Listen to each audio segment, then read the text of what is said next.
Hi, it's Friday again. Feisty Fridays. I am feeling feisty. Oh my gosh, and my phone is ringing while I'm recording. I'm literally gonna turn it off right now, and I'm not gonna edit that out of this because you know what? It happens.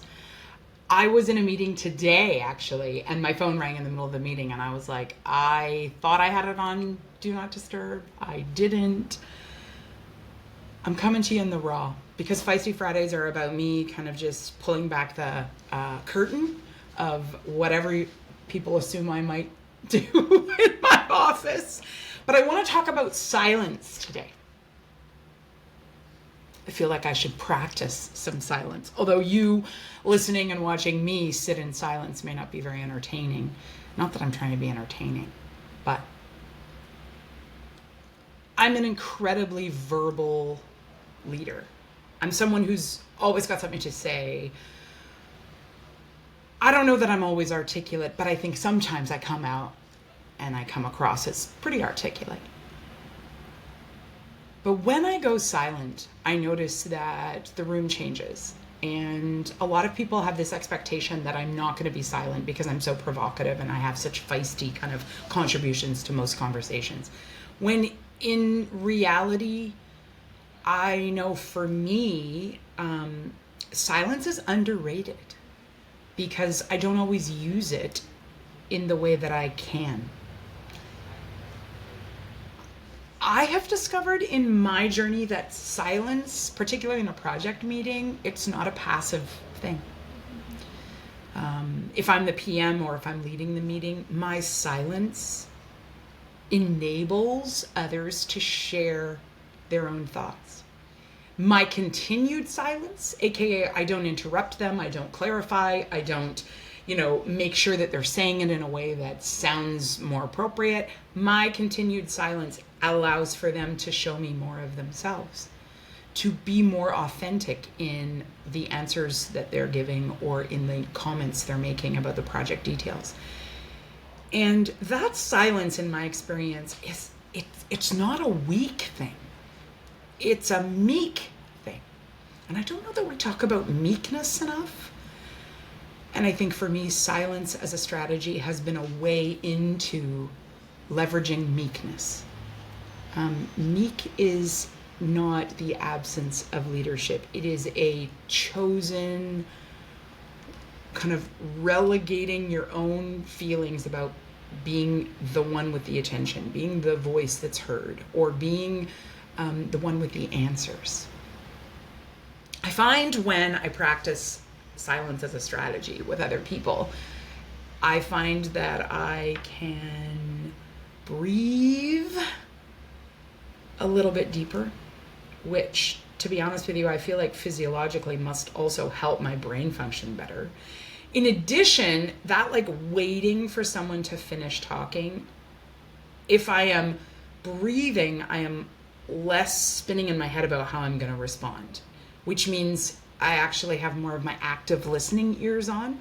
And that old adage that you have two ears and one mouth, so you should listen twice as much as you speak.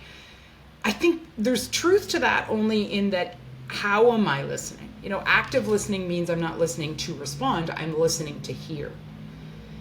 And I think when I practice silence, I observe that the entire room that I'm in listening to my silence, because they do listen to it in that they notice I'm not talking, it doesn't mean that I'm still not leading the meeting or that I still don't have control or that I'm still not leading. In fact, sometimes my silence leads better. I didn't know that when I was young. When I was a novice professional, I thought the way to prove yourself to people was to be provocative and to be loud and proud and to show up intentionally and to speak all the time. But I also silenced a lot of other people. And what those people had to offer were things that were probably definitely way better than what I was saying. But I was too nervous that I would get overlooked if I didn't speak up. But you don't have to speak to be in control. Silence isn't a passive thing. It's actually presence.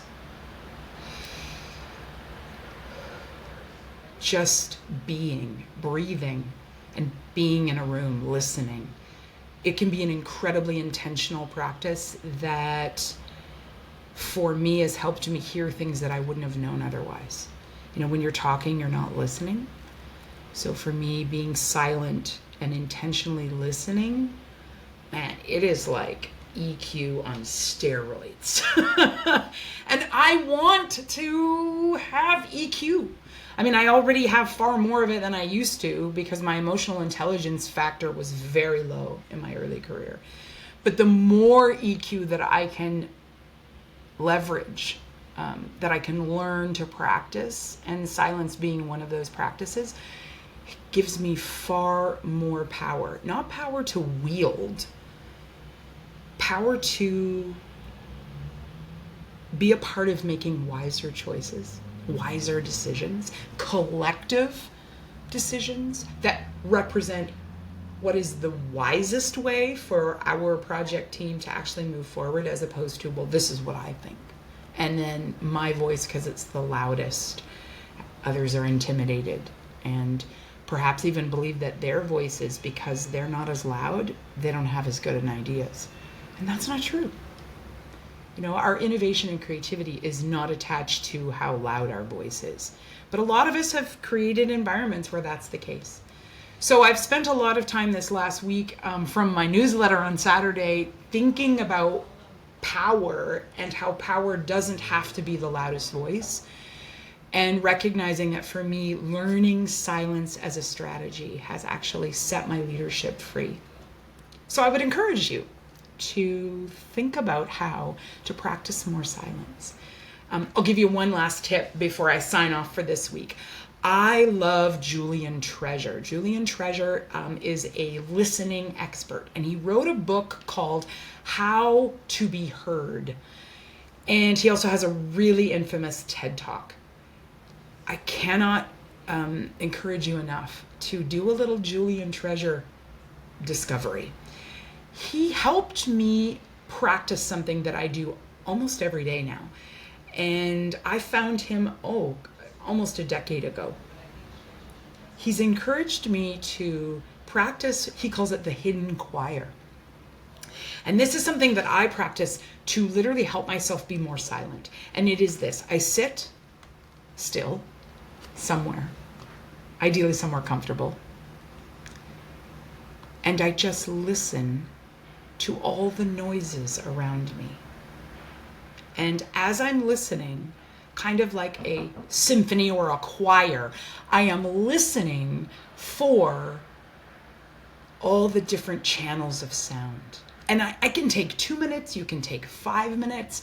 It's not a big practice, it's not a long practice, but what I've discovered is practicing this hidden choir that Julian Treasure talks about has really enabled me to practice that silence as strategy in meetings, in professional settings.